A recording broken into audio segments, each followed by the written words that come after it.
The great hall of the Valoran palace stretched upward like a cathedral made of light. Pillars of crystal reached toward a ceiling that showed the stars themselves, and the floor was polished stone that reflected everything like still water. Thousands of alien nobles stood in perfect rows, their tall bodies wrapped in silk robes, their skin glowing with soft blue light. They had come to witness something they considered amusing. A human was about to marry their princess. Taiho walked alone down the center aisle. He wore the black dress uniform of the United Earth military, medals pinned to his chest, his boots clicking against the stone floor. He was shorter than everyone in the room. His skin did not glow.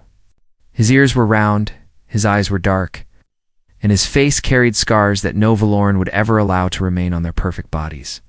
He could feel their stares. Some looked curious. Most looked disgusted. A few laughed quietly behind their hands. Taiho kept walking. He had learned long ago that the opinions of others meant nothing when you had a mission to complete. At the end of the aisle stood Emperor Doyon, ruler of the Valoran Empire for 300 years. He was ancient by human standards, but looked no older than 50. His robes were white and gold, and a crown of floating crystals orbited his head. Beside him stood his daughter, Princess Nari. She was beautiful in the way all Valorans were beautiful.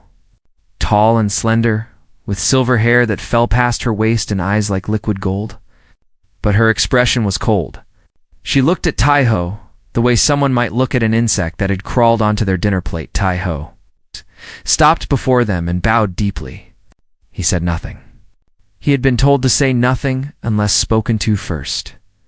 Emperor Doyon raised one hand, and the hall fell silent. "Today we witness a union between our empire and the humans of Earth," the emperor announced. His voice was calm and measured. "This marriage will seal our alliance. The human fleets will defend our borders. In return, we offer them our protection and our wisdom." Taiho noticed how the emperor said those words, protection and wisdom, as if humans were children who needed guidance, as if they were pets being welcomed into a great house. He kept his face blank. He had heard worse.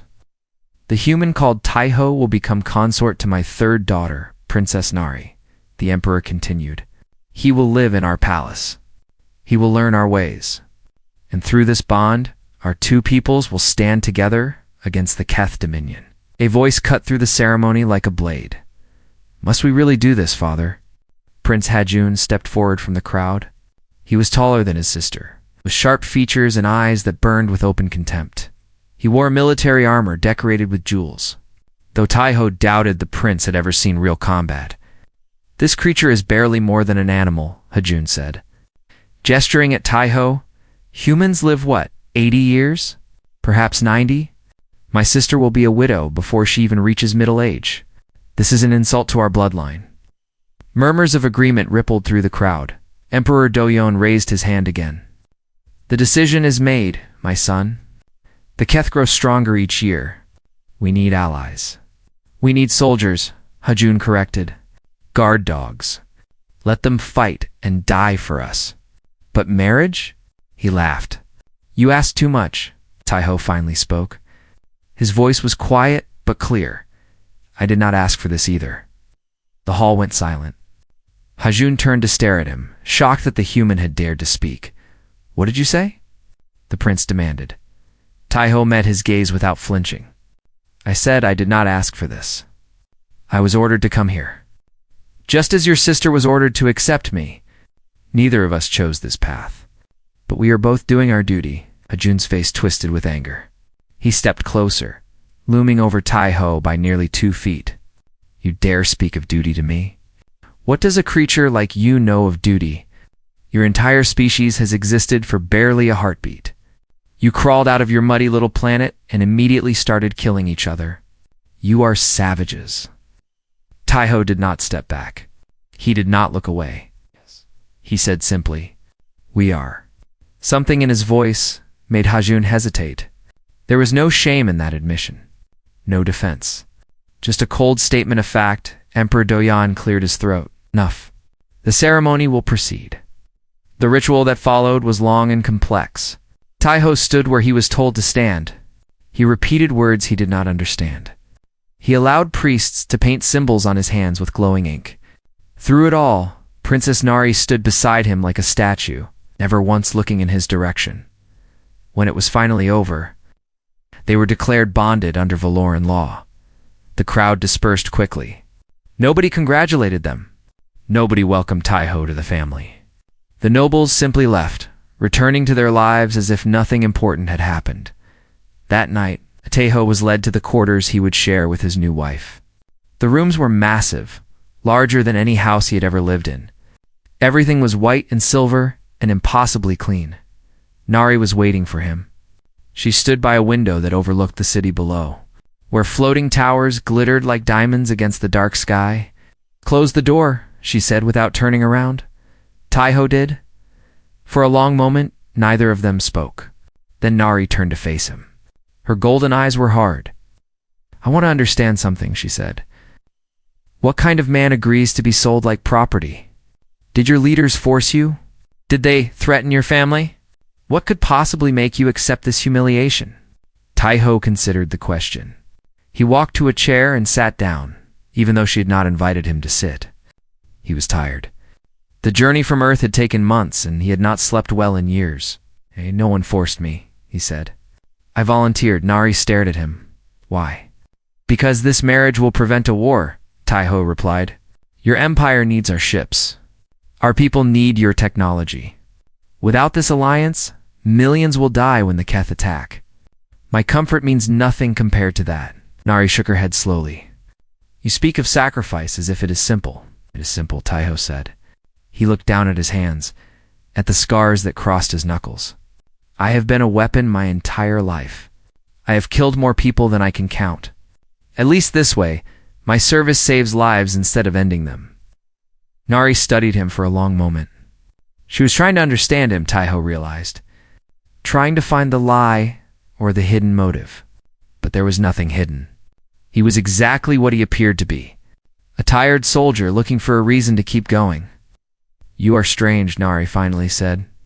"My people live for centuries. We plan our lives across generations.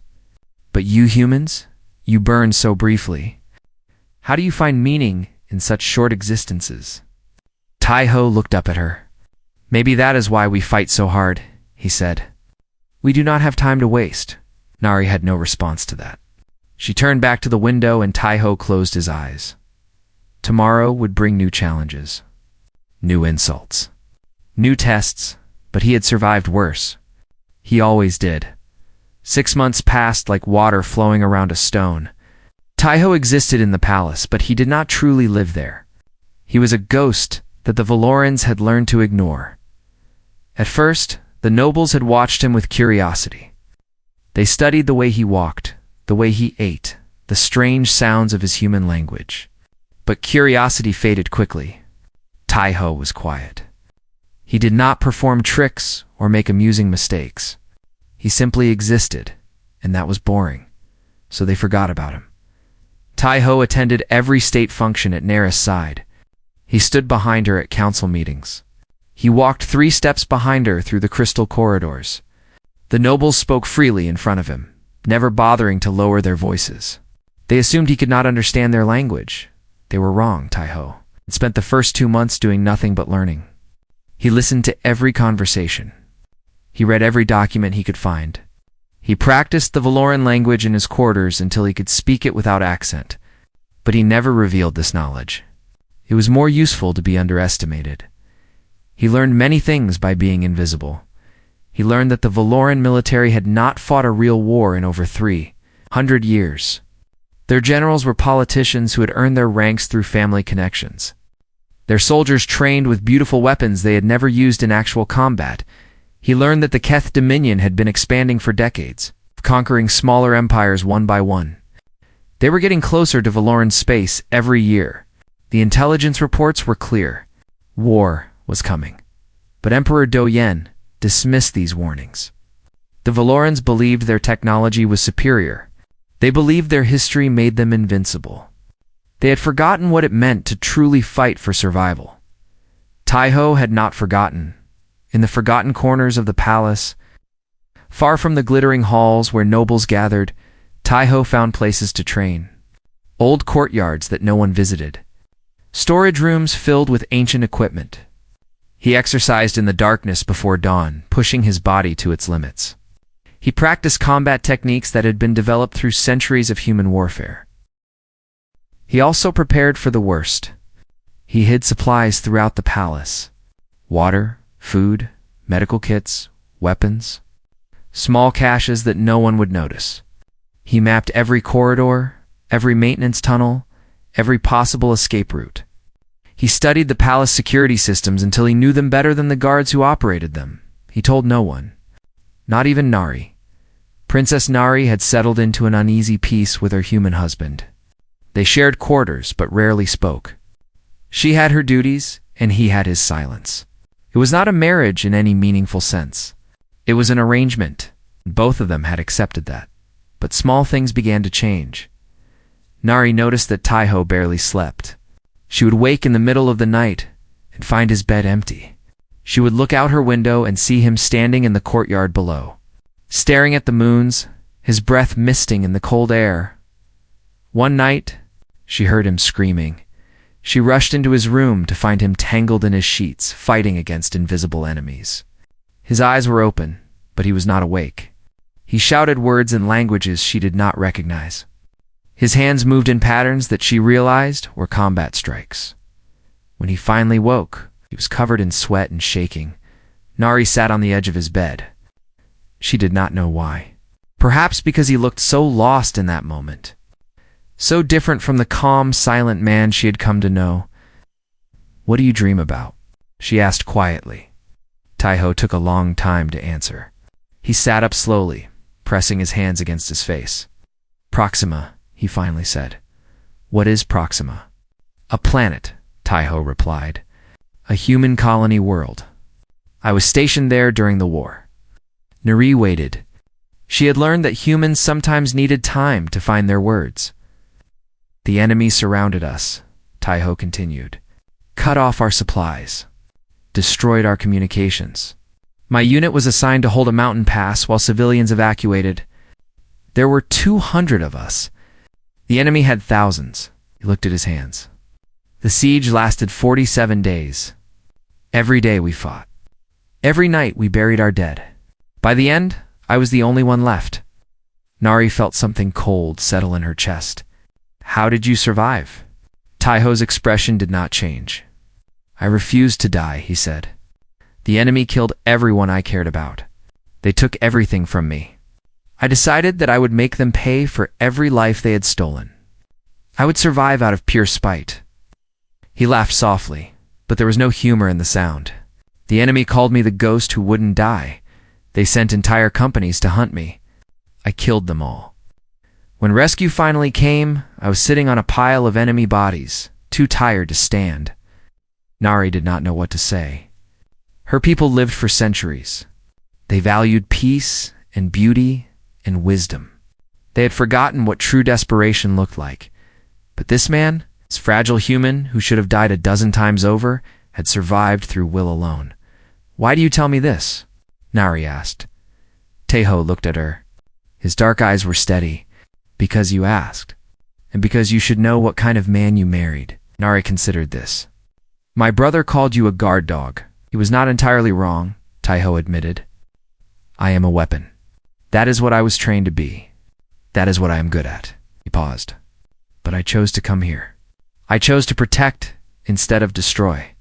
That is the difference." Over the following weeks, Nari found herself watching Taiho more closely. She noticed how he studied the guards during their patrols. She noticed how he positioned himself in any room to have clear sightlines to all exits. She noticed the way his body changed when he sensed danger, becoming still and focused like a predator waiting to strike. She also noticed that he was always reading military reports. "You are worried," she said one evening. They were sitting in their shared quarters, and Taiho had a stack of documents spread before him. He nodded. "The Keth are moving faster than your generals realize. They have taken 3 systems in the past month. They are testing your borders, looking for weaknesses. My father says we are safe." Taiho looked at her. "Your father has not seen war. The Keth are not testing you because they respect you. They are testing you because they intend to conquer you. Nari felt a flash of anger. You think you understand warfare better than leaders who have ruled for centuries? Yes, Taiho said simply. Because understanding warfare is all I have done since I was 16 years old. Your generals study history. I lived through it. There is a difference. He turned back to his reports. War is coming to Ashara Nari. I do not know when. I do not know exactly how. But I know it is coming. And when it does, your beautiful empire will learn what my people have always known. What is that? Taiho looked up at the ceiling, at the stars visible through the crystal dome above. That the universe does not care about your history or your technology or your noble blood, he said. When death comes for you, only 3 things matter. How hard you can fight, how much you can endure, and whether you are willing to do whatever it takes to survive. Nari had no answer for that. But for the first time since her marriage, she felt something other than resentment toward the human sitting across from her. She felt afraid, not of him, but of what he represented. A truth her people had forgotten. Peace was an illusion, and illusions always shattered eventually. The warning sirens came at midnight. Nayar awoke to the sound of explosions tearing through the sky. She ran to her window and saw fire falling from the heavens. Keth warships had appeared in orbit without warning, and now they were burning the floating cities out of the sky. She turned to call for Taiho, but his bed was already empty. Chaos consumed the palace within minutes. Nobles ran screaming through the corridors. Guards shouted orders that no one followed. The communication systems were dead. The defense shields were failing. No one knew what was happening or what to do. Nari fought through the crowd, searching for her father. She found him in the throne room, surrounded by generals who looked like frightened children. Emperor Doyan stood at the center, his face pale with shock. How did they get past our defenses? He demanded. How did they reach Ashara without warning? The generals had no answers. They stammered and made excuses. They blamed each other. 300 years of peace had made them soft. They did not know how to fight. They did not know how to lead. The first Keth landing craft hit the palace grounds. While they were still arguing, Nari watched through the window as massive ships crashed onto the gardens below. Ramps dropped, and Keth soldiers poured out like a flood. They were reptilian creatures, tall and heavily muscled, covered in natural armor that deflected energy weapons. They moved with the efficiency of hunters who had conquered 100 worlds. The palace guards met them with courage but without skill. The Keth cut through them in seconds. Prince Hadjin appeared beside Nari. His face was twisted with terror. We have to run, he said, grabbing her arm. The royal escape ships are in the lower hangar. We can still get out. What about father? Nari demanded. What about the civilians? Hajun did not answer. He simply started dragging her toward the door. But before they could reach it, the throne room exploded inward. Keth's soldiers flooded through the breach, weapons blazing. Emperor Doyan stood his ground for one brave moment, raising his hand to unleash the power that all Valorans possessed. A burst of light shot from his palm and struck the lead. Keth's soldier. The creature barely stumbled a Keth. Blade took the Emperor's head from his shoulders before he could strike again. Nari screamed. Hajun pulled her through a side door and ran. Behind them, she could hear the sounds of slaughter as the Keth killed. Everyone in the throne room. They reached the lower hangar after what felt like hours of running. Through smoke-filled corridors, Hajun's personal ship was waiting, engines already warming. A handful of royal guards had gathered, protecting a group of nobles who had fled with them. Get on the ship, Hajun ordered. We are leaving. Nari looked back at the palace burning above them. We cannot abandon everyone. There are thousands of people still inside. They are dead already, Hajun said coldly. We need to preserve the bloodline. That is all that matters now. He climbed aboard his ship. The nobles followed without hesitation. Nari hesitated at the ramp. She thought of her father lying dead in the throne room. She thought of all the servants and guards and ordinary people who were being slaughtered. While the royal family ran away, she thought of Taiho. Where was he? Was he dead? Had he escaped? She realized with sudden shame that she did not know. She had not even looked for him. A Keth Petrallo appeared at the hangar entrance. Hajon shouted for the pilot to take off. The ramp began to close. Nari made her choice. She jumped off the ramp and ran toward a maintenance corridor. Behind her, she heard Hajun screaming her name. Then the ship lifted off and was gone, leaving her behind. She did not regret her decision. She could not run while her people died. Even if she had no power to save them, she would stay and face whatever came. The Keth found her an hour later. Hiding in a storage room with a group of palace servants, they dragged her before their commander, a massive female warrior named Bora. Warlord Bora sat on Emperor Doyen's throne like she had always belonged there. She was covered in blood that was not her own, and her yellow eyes gleamed with satisfaction. The Princess Bora said, examining Nari with cold amusement. I hoped you would not escape. Your death will break whatever hope your people have left. Nari stood straight despite her terror. You will not hold this world. The human fleets will come. They will destroy you. Bora laughed. The humans are weak and far away. By the time they arrive, we will be ready for them. And you will already be dead. Aluch. She gestured to her soldiers. Put her with the other prisoners. We will execute her publicly when the sun rises. Let all of Ashara watch their princess die. The Keth threw Nari into a makeshift prison camp in what had once been the palace gardens. Hundreds of Valoran survivors huddled together, wounded and terrified. Guards patrolled the perimeter with energy weapons ready. Nari sat in the darkness, waiting to die, but as the hours passed, strange things began to happen. A Keth patrol that had gone into the eastern wing did not return. Then another patrol went silent. Weapon caches began exploding at random locations. Communication equipment failed without explanation. Power systems flickered and died. The Keth soldiers grew nervous. They shouted at shadows and fired at nothing. Their officers screamed orders, but the attacks continued just before dawn. A Keth guard near the prison camp suddenly jerked and fell. No one had heard a shot. No one had seen movement. The guard was simply dead, a thin blade buried in his throat. The other guards raised their weapons, scanning frantically. Another guard fell. Then another. Nari heard whispers spreading through the prisoners. Someone was out there.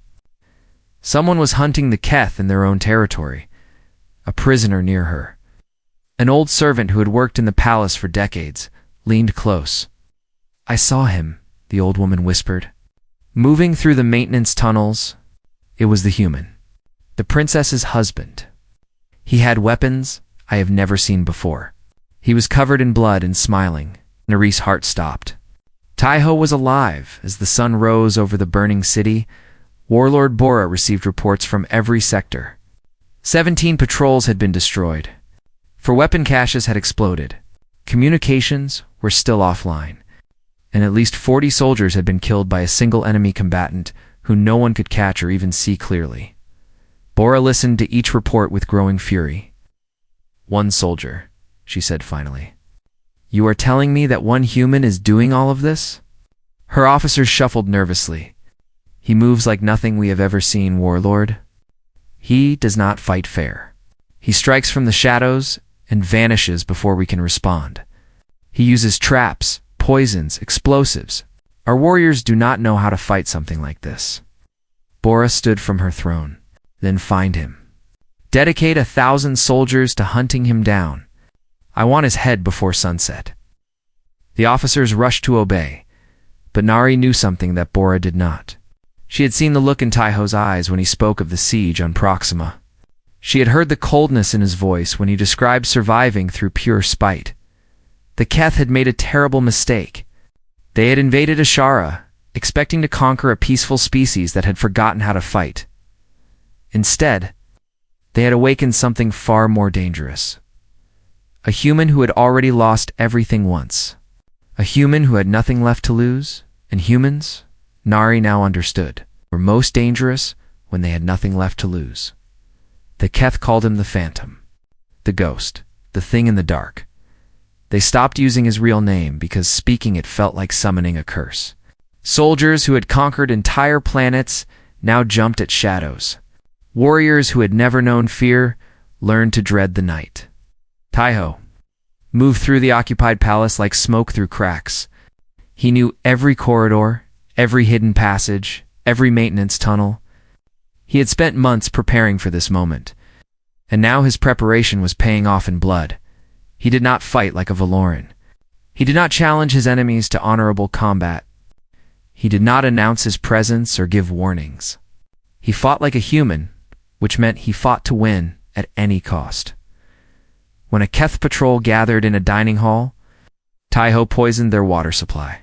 When soldiers slept in the barracks, he set fires that drove them into corridors lined with traps.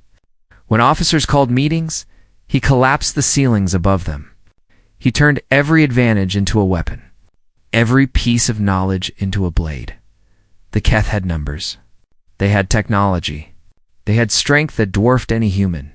Taiho had patience. He had cunning. He had 10,000 years of human warfare encoded in his bones. He left messages for his enemies. Names of dead soldiers written in Keith's blood on the walls. Maps showing exactly where he would strike next. Recordings of Keth commanders screaming as they died. The messages always ended the same way. "I am still here." High General Sun Wu took personal command of the hunt. He was the finest tactical mind in the Keth Dominion. He dedicated 2,000 soldiers to finding one human. They searched every room. They checked every tunnel. They brought in hunting beasts bred to track prey across continents. The beasts were found dead the next morning, their throats cut while their handlers slept nearby. Sun Wu lost more soldiers hunting Taiho than he had lost taking the entire planet. How was this possible? He demanded of his officers. He is one creature, one fragile little human with no armor and no heavy weapons. How does he keep killing us? None of them had answers. The truth was simple. But the Keth could not understand it. They came from a world where the strong dominated the weak through direct confrontation. Their entire culture was built on straightforward violence. Humans were different.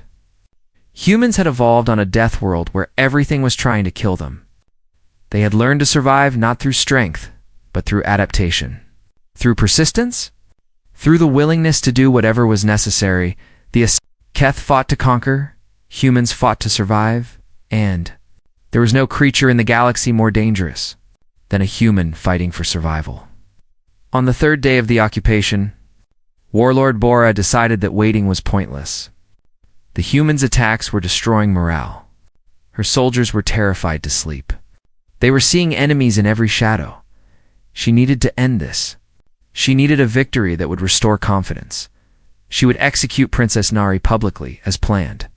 Let the human watch. Let him know that his efforts had failed. Then, perhaps he would make a mistake. The execution was scheduled for noon. Bora gathered her remaining officers in the great plaza before the palace, where statues of Valoran emperors stood in silent judgment. She had Nari dragged from the prison camp and forced to her knees. Before a massive crowd of captured civilians, security was overwhelming. 200 Keth warriors formed a circle around the plaza. Snipers watched from every rooftop. Patrol ships circled overhead. Bora herself stood on a raised platform, her missing arm replaced by a mechanical prosthetic, her blade raised high. "People of Ashara," she announced, "your empire is finished. Your leaders are dead or fled. Your precious princess dies today. And when she is gone, you will accept that resistance is meaningless." Adi knelt on the cold stone, her hands bound behind her back. She had stopped being afraid. If this was the end, she would face it with dignity. She only wished she could have thanked Taiho for fighting when everyone else had surrendered. Bora raised her blade higher. "Let the execution begin." The lights went out. Every power source in the plaza died at once. The patrol ship's engines sputtered and failed, sending them crashing to the ground. The electronic barriers flickered and disappeared. Even the Keth weapons, which depended on power cells, went dark for a moment. There was only silence and confusion. Then Taiho walked through the front gate. He was wearing his old combat armor from the Proxima campaign. It was battered and scarred, patched together with whatever materials he had found. He carried a human blade in one hand and a captured Keth weapon in the other. His face was calm. His eyes were empty. The Keth soldiers stared at him. This was the ghost? This was the monster that had killed hundreds of their warriors. He was so small, so fragile-looking. The first soldier charged at him. Taiho moved. What followed would later be called the 16 minutes of Ashara. Historians would debate exactly what happened. Survivors would tell conflicting stories. But everyone agreed on one thing: they had never seen anything like it. Taiho did not fight the way any species fought. He did not stand his ground or seek honorable combat. He flowed through the Keth warriors like water through rocks, never stopping, never slowing down. His blade found throats and joints and eyes. His movements were too fast to track, too unpredictable to counter. The Keth had strength.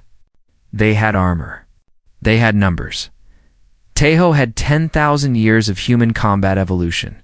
Every technique that had ever been developed to kill larger, stronger enemies was encoded in his muscle memory.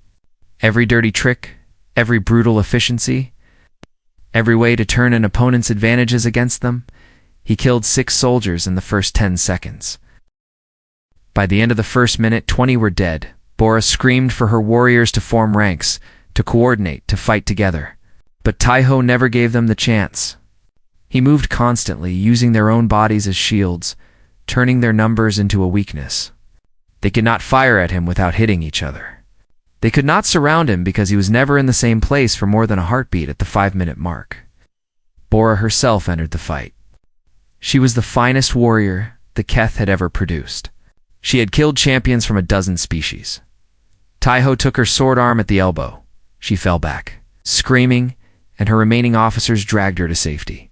The Keth formation broke. Soldiers began to flee. Taiho let them go. He was not there to kill everyone. He was there for one purpose. He reached Nari and cut her bonds with a single stroke. She stared up at him, unable to speak. He was covered in Keith's blood. His armor was smoking from near misses. His left arm was hanging at a wrong angle, clearly broken, but he was smiling. It was not a happy smile. It was the smile of a man who had finally found purpose. "Can you walk?" he asked. Nari nodded. Taiho took her hand and led her through the chaos. The Keth were too busy fleeing to stop them. The civilians watched in stunned silence as the human and the princess disappeared into the palace. Behind them, 37 Keth warriors lay dead in the plaza.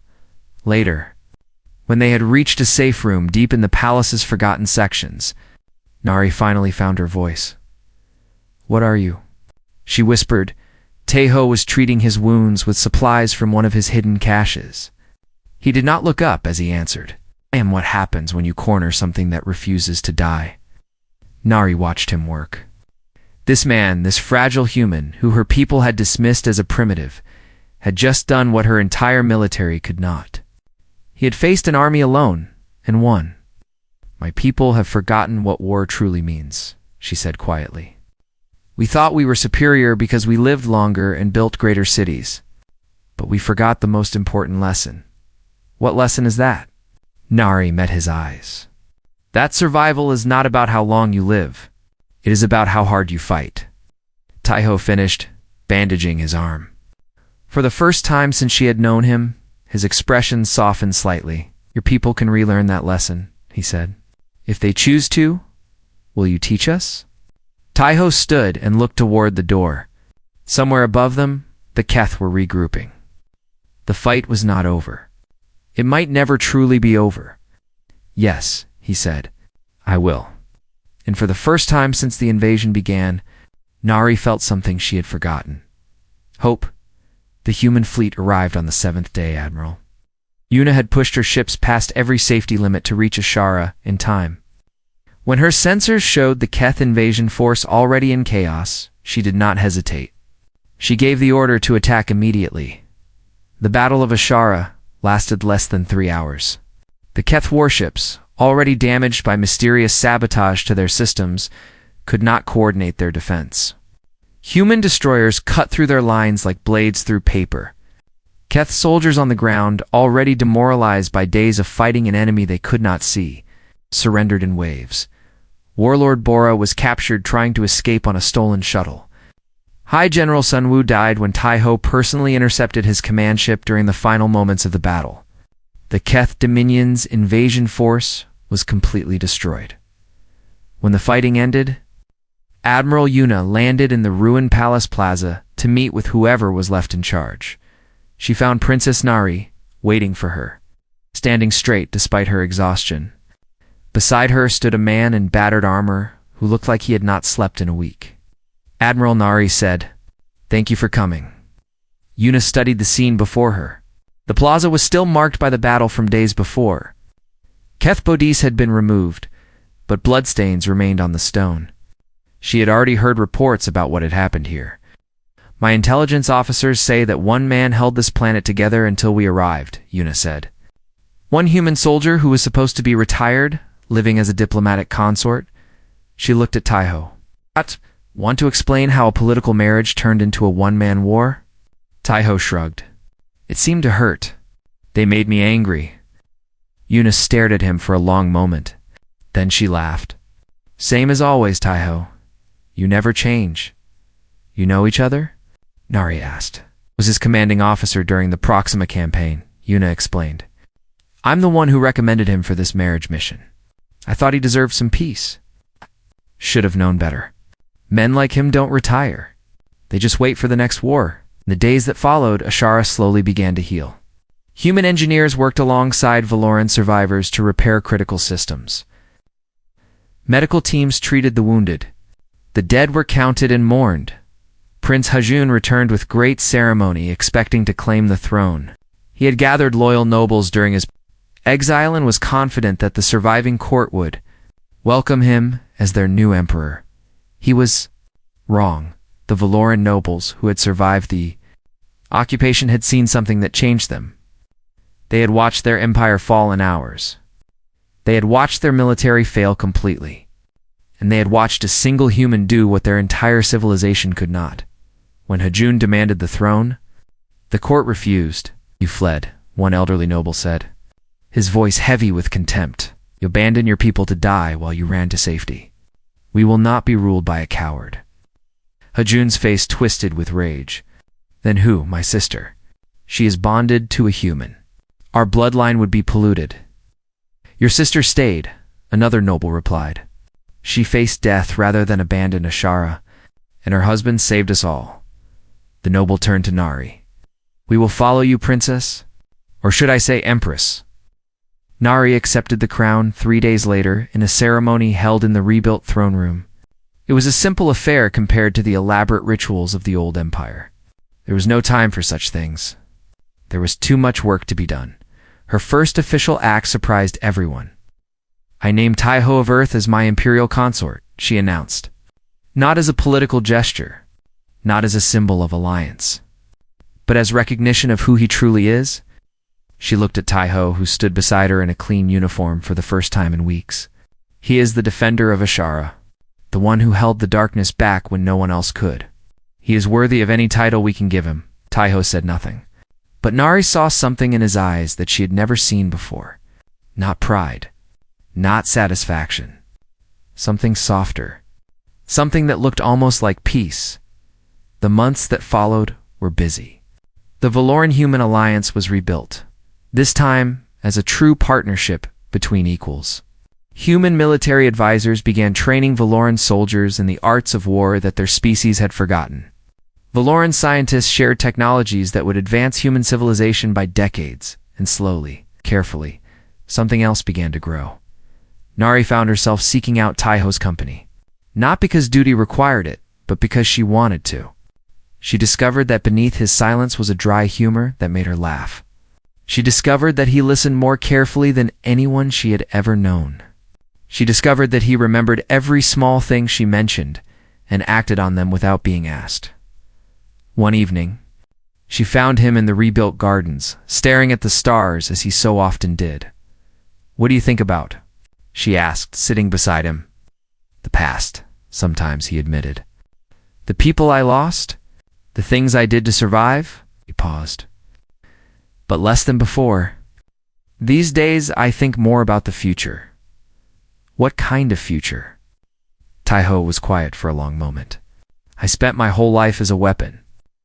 I was pointed at enemies and told to destroy them. I never thought about what I would do when the fighting stopped. Wait! He looked at her. Now I have something to protect. Someone to protect. It feels different. Nari reached out and took his hand. His fingers were rough and scarred, so different from the smooth perfection of Valoran's skin. But they were warm, and they had saved her life. I was not happy about this marriage, she said quietly. I saw you as a burden, an insult to my bloodline. I was foolish. You were not foolish, Taiho replied. You were raised to believe certain things. We all are. The test is whether we can change when reality proves us wrong. Nari squeezed his hand. I am glad you came to Ashara. I am glad you are my husband. Not because of duty. Because of who you are? For the first time since she had known him, Taiho smiled. It was a real smile, one that reached his eyes and softened the hard lines of his face. I am glad too, he said. A year after the invasion, a Keth diplomatic envoy arrived at Ashara. The Dominion had lost so much in their failed conquest that they had been forced to seek peace. The new Keth leadership wanted to negotiate, to prevent the humans and Valorans from striking back. The negotiations were held in the Great Hall, where Taiho had first been presented as a consort. The Keth delegates were nervous. They kept glancing at the doors, as if expecting an attack. When Taiho entered the room, every Keth representative stood immediately, not in welcome. In fear, they knew who he was. The stories had spread throughout the Dominion. The Phantom of Ashara. The human who had killed 300 warriors alone. The creature that hunted hunters.